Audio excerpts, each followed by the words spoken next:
Working principle of centrifugal pump. Working देखते हैं centrifugal pump का। डिलीवरी पाइप को डिलीवरी वाल्व के द्वारा बंद रखा जाता है और पंप को प्राइमिंग किया जाता है। प्राइमिंग क्या होता है? एक प्रोसेस होता है जिसमें हम क्या करते हैं, पंप को स्टार्ट करने से पहले suction pipe, casing, impeller, delivery pipe, delivery valve तक को पूरी तरह पानी से भरा जाता है, जिससे जो एयर, गैस, वेपर पंप के अंदर है वो क्या होता है, बाहर निकल जाता है। इस प्रोसेस को हम क्या बोलते हैं? प्राइमिंग। डिलीवरी वाल्व और फुट वाल्व को क्लोज करके हम मोटर को स्टार्ट करते हैं। जैसे ही मोटर स्टार्ट होता है, मोटर के साथ क्या है, शाफ्ट कनेक्टेड रहता है। ये हमारा शाफ्ट हो गया। जैसे ही मोटर रोटेट होने स्टार्ट होता है, शाफ्ट भी रोटेट होता है। शाफ्ट के साथ इम्पेलर कनेक्ट रहता है, इम्पेलर भी रोटेट होने स्टार्ट करता है। जब इम्पेलर रोटेट होगा तो इसके अंदर जो वाटर रहता है वो इम्पेलर आई से बाहर की ओर निकलता है और एक फोर्स क्रिएट करता है, फोर्स जनरेट करता है, जिसको हम क्या फोर्स कहते हैं? Vertex force. जिसको हम कहते हैं वर्टेक्स फोर्स, बहुत इंपॉर्टेंट है वर्टेक्स फोर्स। यह जो फोर्स है वो इलेक्ट्रिक मोटर की सहायता से क्रिएट होता है, इसलिए इसको हम फोर्स वर्टेक्स फ्लो कहते हैं।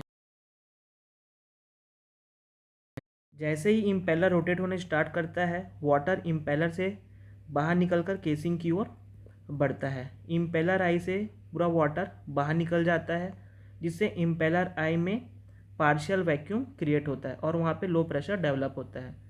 ये इम्पेलर आई सक्शन पाइप से कनेक्टेड रहता है, इसलिए सक्शन पाइप में भी लो प्रेशर डेवलप होता है।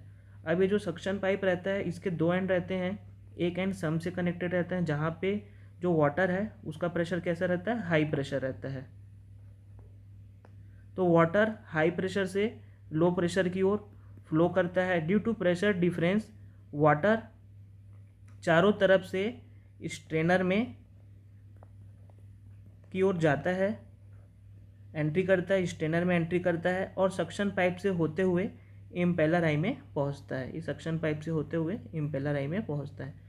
यहाँ पे स्ट्रेनर क्या करता है, जो भी इम्प्योरिटी है उसको फिल्टर कर देता है और वाटर को इम्पेलर आई तक भेजता है। जैसे ही वाटर इम्पेलर आई में एंट्री करेगा, इम्पेलर का स्पीड धीरे धीरे बढ़ता है और वाटर को पंप करना स्टार्ट करता है। जब इम्पेलर एक नॉर्मल स्पीड प्राप्त करता है तब डिलीवरी वाल्व को ओपन कर देते हैं। अभी तक जितना भी प्रोसेस हुआ था उसमें क्या है, डिलीवरी वाल्व क्लोज था। जैसे ही वाटर हाई प्रेशर से लो प्रेशर इम्पेलर आई में पहुंचता है, इम्पेलर की स्पीड धीरे धीरे बढ़ता जाता है और जब इम्पेलर एक नॉर्मल स्पीड पर पहुंच जाता है तब इस डिलीवरी वाल्व को हम ओपन करते हैं। वाटर रोटेट होते रहता है और वर्टेक्स फोर्स क्रिएट होते रहता है। जैसे कि मैंने पहले आपको बताया था वर्टेक्स फोर्स कैसे क्रिएट होता है। वाटर रोटेट होते रहेगा, वर्टेक्स फोर्स क्रिएट होते रहेगा और डिलीवरी पाइप की सहायता से डिलीवरी वाल्व ओपन हो गया। डिलीवरी पाइप की सहायता से वाटर को हम डिस्चार्ज टैंक तक पहुंचा देते हैं। इस तरह से इसका वर्किंग होता है। मेरे ख्याल से वर्किंग समझ में आ गया होगा। बहुत ही सिंपल वर्किंग है, डायग्राम के अकॉर्डिंग ही मैंने आपको एक्सप्लेन किया है और यहाँ पे लिख भी दिया है। केसिंग का जो शेप है वो बहुत इंपॉर्टेंट है। जैसे कि हमको यहाँ पे दिख रहा है, ये स्पायरल शेप में रहता है और इसमें क्या रहता है, जो एरिया है वो ग्रेजुअली इंक्रीजिंग होते रहता है। तो ग्रेजुअली इंक्रीजिंग एरिया हमको दिख रहा है। यहाँ पे एरिया कम रहता है, फिर यहाँ पे बढ़ रहा है, फिर यहाँ पे और बढ़ रहा है, यहाँ पे और बढ़ रहा है। जब इम्पेलर रोटेट होता है तो वाटर क्या होता है, इम्पेलर से बाहर आता है और केसिंग के थ्रू डिलीवरी पाइप से होते हुए डिस्चार्ज टैंक में जाता है। तब यहाँ पे हमको देखना है कि वाटर जो इम्पेलर से निकल रहा है उसका जो काइनेटिक एनर्जी रहता है वो बहुत ज़्यादा रहता है। तो काइनेटिक एनर्जी ऑफ वाटर क्या रहता है, बहुत ज़्यादा रहता है जब वाटर इम्पेलर से बाहर आता है। और जब ये डिस्चार्ज टैंक में पहुँचता है तब क्या रहता है, प्रेशर एनर्जी बहुत ज़्यादा रहता है। तो यहाँ पे जो वाटर का जो काइनेटिक एनर्जी है वो प्रेशर एनर्जी में कन्वर्ट हो जाता है। यहाँ पे जो केसिंग है एक डिफ्यूज़र की तरह रहता है, डिफ्यूज़र की तरह काम करता है। डिफ्यूज़र का काम कैसे रहता है, इनलेट में वेलोसिटी ज़्यादा रहता है और प्रेशर कम रहता है और आउटलेट में क्या करता है, वेलोसिटी को कम कर देता है, प्रेशर को बढ़ा देता है। वैसे ही हम केसिंग का इनलेट यहाँ पे देखते हैं।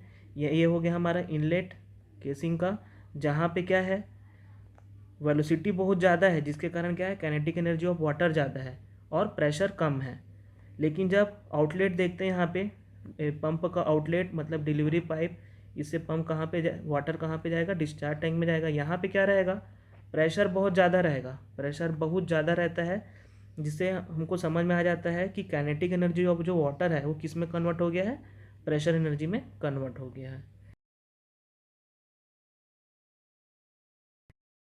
Application of centrifugal pump. Centrifugal pump are commonly used for pumping water, solvents, organics, oils, acids, bases, and any thin liquid in the both industrial, agriculture and domestic application. तो यहाँ पे centrifugal pump का application होता है और design of centrifugal pump suitable for virtually any application involving low viscosity fluid.